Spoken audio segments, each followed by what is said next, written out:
Samani sisi tuko wasichana, ukifaa vizuri na ambao umetomboka. Unafikiri na watania. Sasa hivi ukipendezwa na ambao umefanyaje? Umedamshi. Umefanyaje? Wasikia watoto sasa hivi. Tatibiwa, tugeuza kitu kidogo kama unaniona hivi. Yaani ni hivi. Mama na mwanete. Ulikuwa unaingia kitchen pati za wenzio, leo yamekufika dada. Yamekufika kati. Olewa mwanangu eti. Mama yako mimi sasa miaka 40 na miezi 8. Ya ndoa. Piga dada, piga.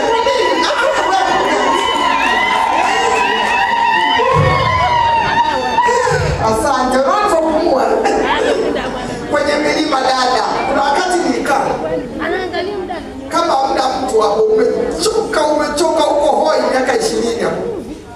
Alafu mtu anakuambia enda, naendelea.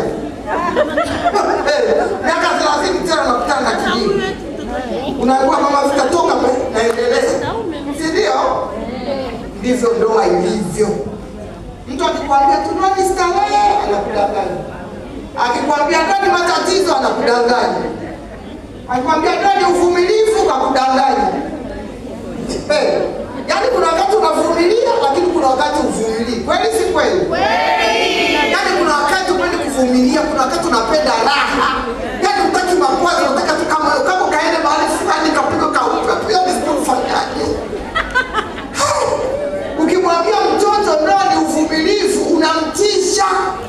Anakuwa anajua kuna mabomu matupu kwa yeye akayavumilia. Mwingine anaambia mnavita mitangu nimeolewa mimi mabomu alafu hayalingani. Wenda huyo mume sio wa kwako. Unajua wakati mwingine tunakosea Yaani unamuona sura unasema hii sura ndio nilitakaga hii. Na sasa